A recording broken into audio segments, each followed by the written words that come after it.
Good morning, students. Today in this session, you will be introduced to your play, The Tempest by William Shakespeare.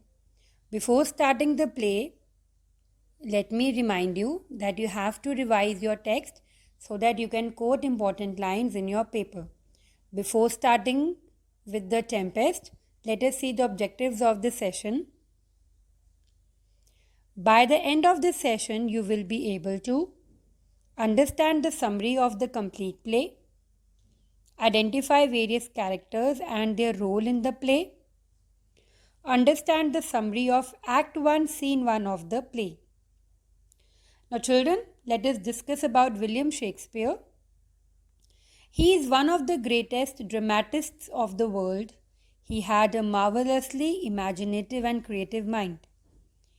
He soon left his family and went to London. There he turned to the stage and soon became first an actor and then a playwright. His dramas are usually divided into three classes called tragedies, comedies, and historical plays. The dramatic purpose of Shakespeare in The Tempest is to illustrate a profound idea. Now, what is that profound idea that he wants to discuss? That is, the play contains a moral of its own, and the moral is freedom and forgiveness. They are the two keynotes of the play. Now children, let us talk about dramatis personae. Now what is dramatis personae? It means the main characters in a play or a story. So the characters in a play are sometimes referred to as dramatis personae. Now let us see the characters in our play. The first character is Prospero, the protagonist of our play. He is the rightful Duke of Milan. Miranda, his daughter. His here refers to Prospero. Miranda is Prospero's daughter. Antonio, usurping Duke of Milan, and he is brother of Prospero. Usurping, it means to seize and hold office, place, functions, powers, etc. in possession by force or without right. So, he is not the Duke of Milan. So, rightfully, he is not the Duke of Milan. By force, he has taken the possession of Milan from Prospero, who is the rightful Duke of Milan. So, we will come to know in the story that how he usurped his dukedom. Alonso, King of Naples. Sebastian, his brother. His here refers to Alonso. So Sebastian is brother of Alonso. Ferdinand, his son. Ferdinand is son of Alonso, King of Naples. Gonzalo, an honest old counselor of Alonso. Adrian, Lord. Lord is used as part of an official title. So he is Lord in Alonso's court. Francisco, he is also a Lord. Trinculo, a jester. Jester means fool. Trinculo is a jester in King Alonso's court.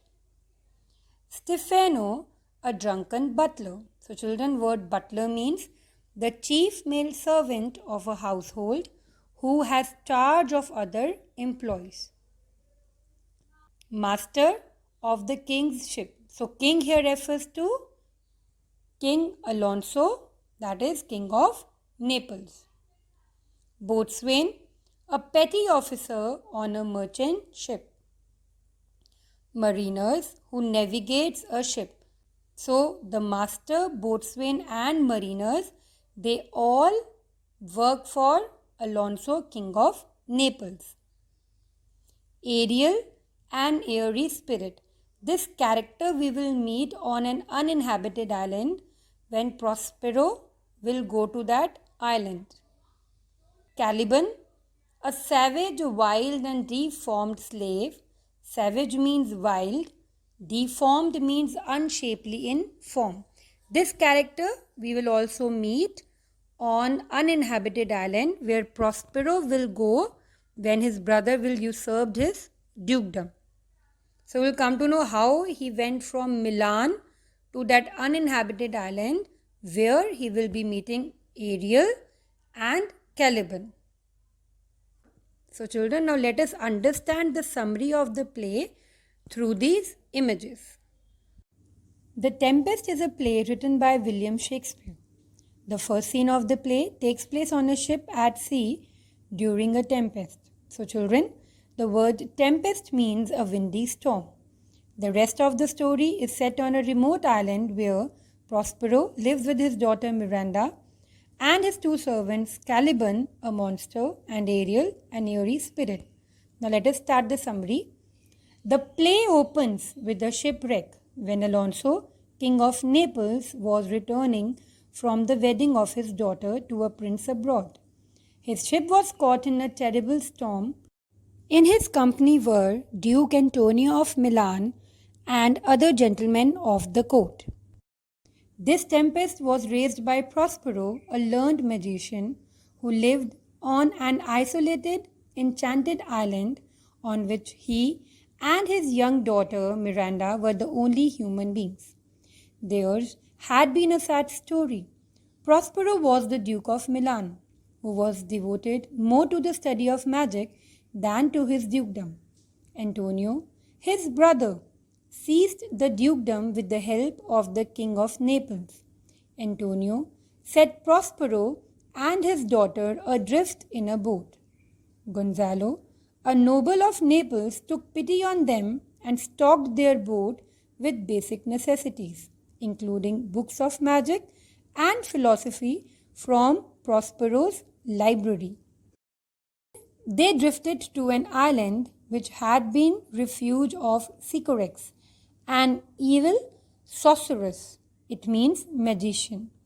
There Prospero found Caliban, a misshapen creature of animal intelligence. He was only able to split wood and draw water. Obedient to Prospero's will were many other good spirits of air and water, whom he had freed from torments of Sycorax. Ariel, a lively spirit, was chief of them. Prospero ordered Ariel to bring the whole group safely ashore. Ferdinand, King Alonso's son, was moved by Ariel's singing to follow the spirit to Prospero's cell.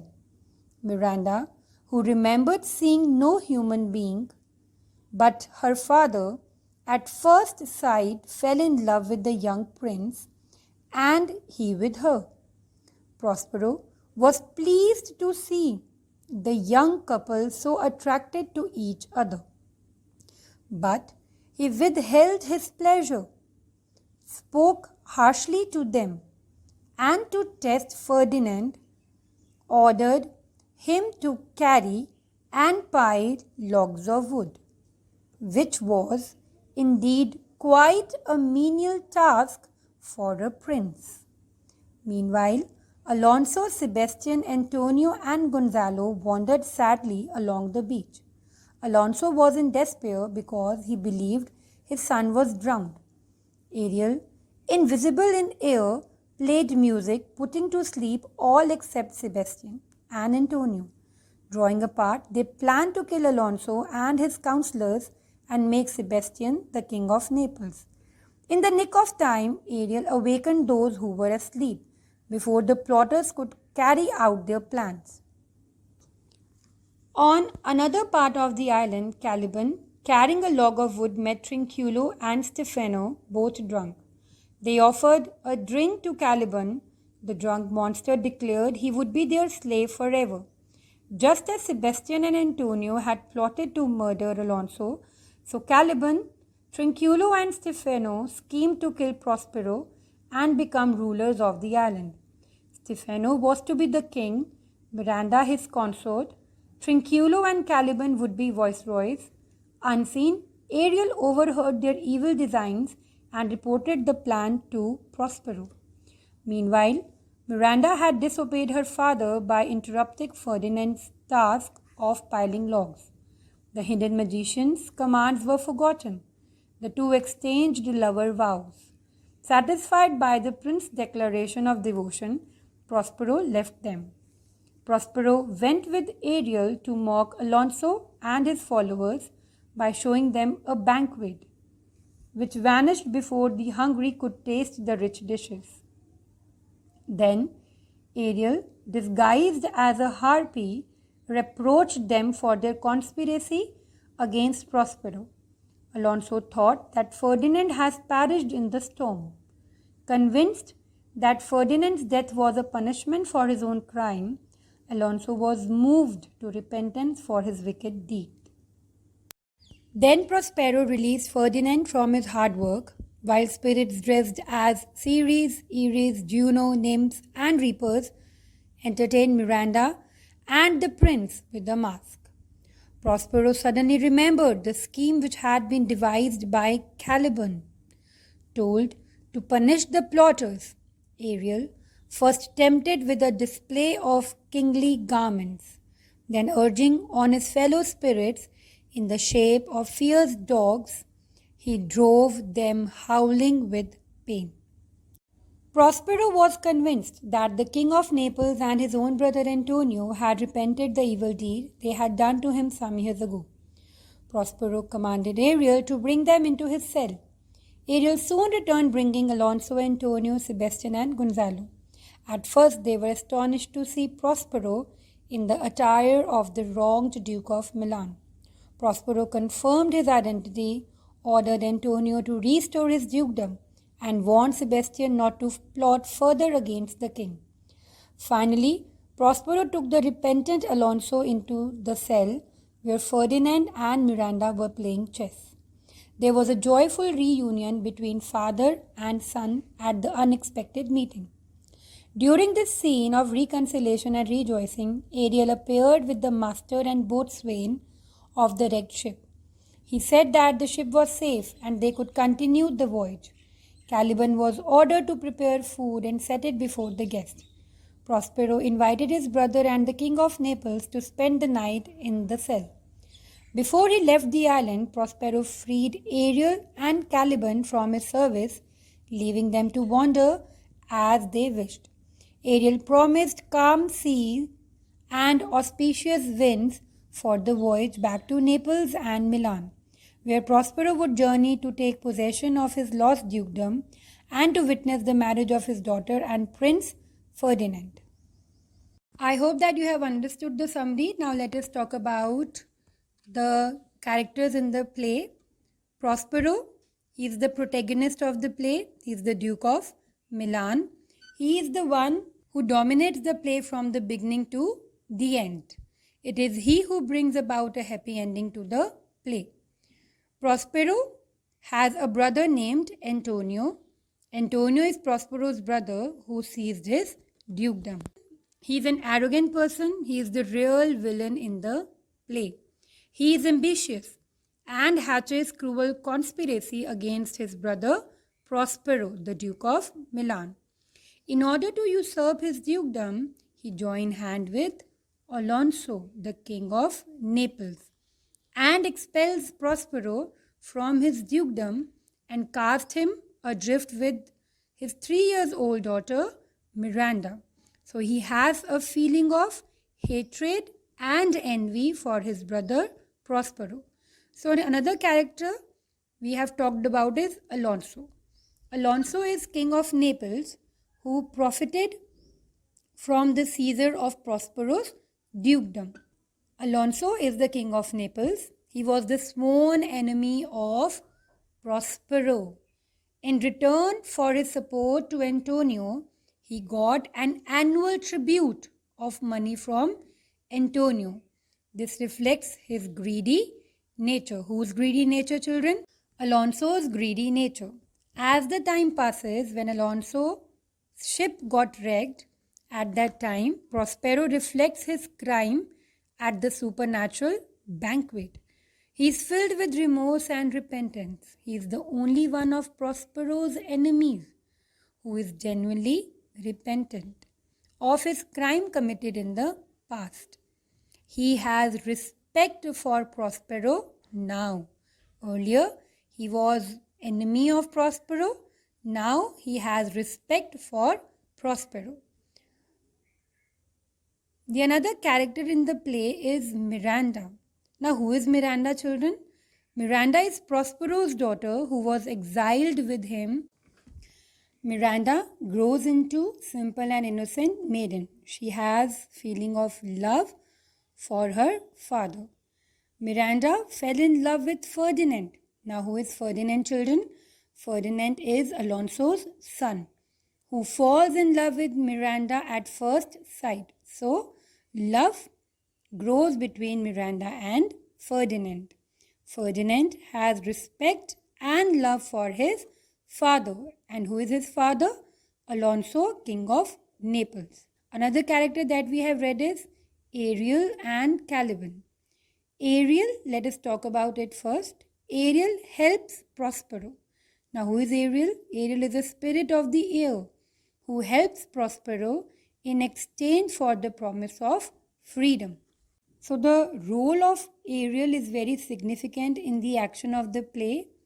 He fulfills successfully all the tasks assigned to him by Prospero, the powerful magician. Though he is the spirit of air, he is quite comfortable while working in sea and fire. He is grateful to Prospero for having released him from the rift of a pine tree where he had been imprisoned for 12 years by Sycorax. Now, Sycorax is mother of Caliban. Now, who is Caliban, children? Caliban is Prospero's slave on the island, half witch and half devil. Caliban is the spirit of the earth. He curses Prospero because he has usurped his island. Means the island on which Prospero and Miranda were living, that uninhabited island, it belonged to Caliban. It was inherited to him from his mother Sycorax. But he acted as a slave of Prospero. He had also done one crime, that he tried to outrage the modesty of Miranda, which fills Prospero with anger. That is why Prospero always tormented Caliban. So Caliban has feeling of hatred for Prospero. While serving there, he met another character, that is Trinculo and Stefano. Trinculo and Stefano, as I have discussed with you earlier, they are the characters present in Alonso's court. Now let us talk about Trinculo. Trinculo is Alonso's jester.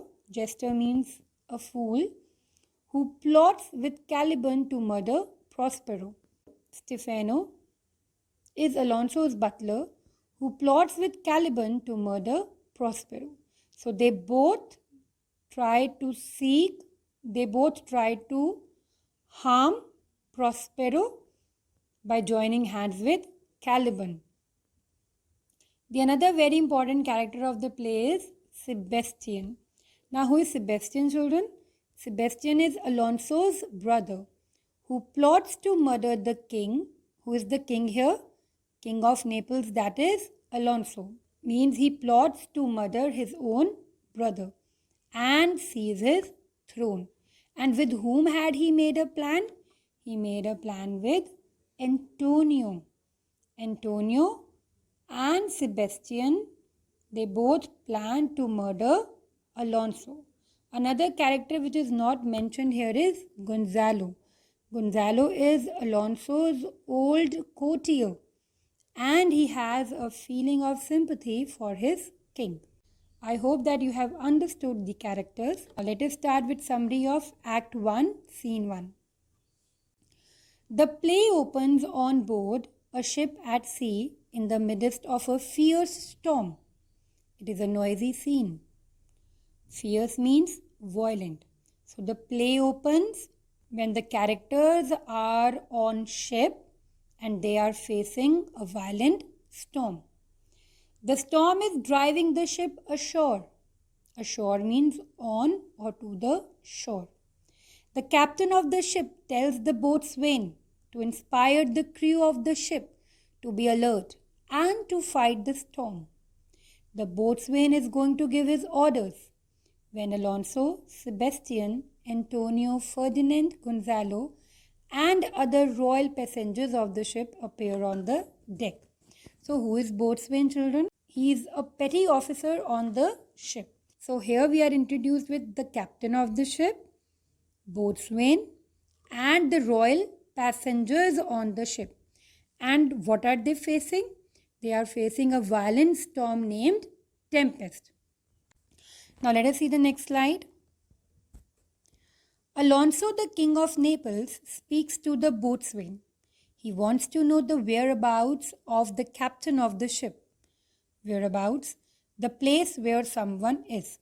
So Alonso, being the king of Naples, asked boatswain about the captain of the ship.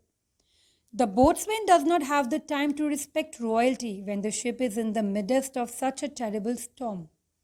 He says, "What cares these roarers for the name of the king?"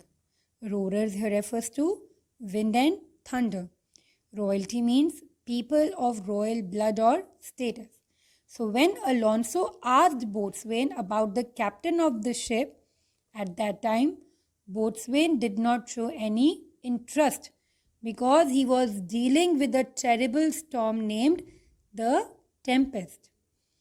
And he said that the wind and thunder, they do not see whom they are affecting. He orders them to return to their cabin since they are merely being a hindrance to the crew's effort in saving the ship. Hindrance, a person or thing that slows the progress of someone or something. After that, the boatswain totally ignores them, despite the cursing by Sebastian and Antonio, who are not satisfied with the sailors' attempt in saving the ship. So, who orders the royal passengers? Boatswain. So, boatswain orders them to go to their cabin because they are interrupting the crew in saving the ship. Now, who are Sebastian and Antonio, children? Sebastian is brother of Alonso and Antonio is the Duke of Milan. Though equally fearful of sinking, Gonzalo, an older courtier, makes light of the situation by saying that the boatswain is so rude he must be destined to be hanged. Destined means predetermined. So, in the situation like this, Gonzalo, an old courtier of Alonso, he makes light of the situation. Means he makes the situation light by saying that boatswain is destined to be hanged then drowned. It means if boatswain will drown, then all the passengers on the ship will drown. So he is saying that he is destined to be hanged, means that they will be safe from this storm. Thus he is not likely to be drowned, and with him aboard the ship is safe. So if he won't be drowned, means boatswain won't be drowned, the ship will not sink and they all will be safe. But this half-hearted joke doesn't calm anyone. In fact, by this time the passengers are deserting the ship for the open waves. And Gonzalo's last words, "I would fain die a dry death," hold out little hope for their survival. Deserting means leaving. I would fain die a dry death means I would like to die on a dry land. As the storm was in its fury, so the royal people, the royal passengers, they were leaving the ship. They were diving into the open waves in order to save themselves from the shipwreck.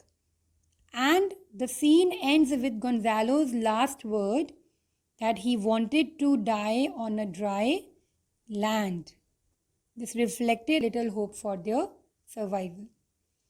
Now let us talk about the critical appreciation of this scene. This is a boisterous scene with noise and confusion. Boisterous means stormy. It is a dramatic spectacle. An event or scene regarded in terms of its visual impact. It is designed to catch the audience attention and keep them in suspense as they wonder whether or not the ship will make it through the storm. So it is catching the attention of the audience by putting them in suspense whether the ship will be safe or not. Now, accurate depiction of seamanship. Children, seamanship means the skilled techniques or practice of handling a ship or boat at sea. The scene has many terms of seamanship, which shows Shakespeare's familiarity with the subject. The graphic picture of a ship drifting towards the rocky coast of an island, the action to be taken by the sailors to keep the ship under control, suggests some knowledge of the ships and sailing. So, Shakespeare has beautifully expressed every little detail of the ship, of the storm, and how the people were saving themselves. It shows that he has the knowledge of the subject. Now, stage devices. Today, the storms on a stage are recreated with modern staging devices, that is, lighting changes, pre-recorded sound effects, mechanical methods of jostling pieces of scenery to suggest the crashing waves, or wind or rain making machines. Jostling means pushing roughly. So these all techniques are used today to show the storm on the stage. But during Shakespeare time, the things were different. In Shakespeare's days, such option did not exist. The storm's wild noises were made with cymbals and drums and the sailors' yells by actor off stage. Cymbals, a flat round musical instrument made of brass that makes a loud noise when hit with a stick or against another cymbal. But the most important way for the playwright to suggest the storm was to show its effects on the characters aboard the ship. Shakespeare shows in his context how the entire royal party is frightened and its reactions to the storm. So at that time, all these things, all these modern equipments, they were not available. So it always depends upon the actors that how they are going to depict the scene. So the role of the characters on the stage was very important because they are the one who will be showing the impact of the storm on them. Creation of suspense through dialogue. The opening scene with noise and confusion is designed to create suspense. Since the fate of the ship and its passengers is uncertain, the playwright suggests the storm by showing its effect on characters on the ship's deck. The dramatist manages to depict the fright of the royal entourage with remarkable skill. Entourage means a group of people attending or surrounding an important person.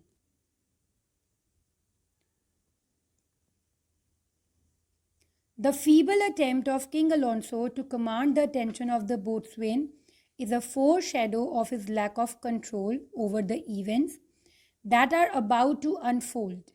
Foreshadow, indication, unfold, reveal. So this opening scene reveals that King Alonso, he has lack of control over people and events.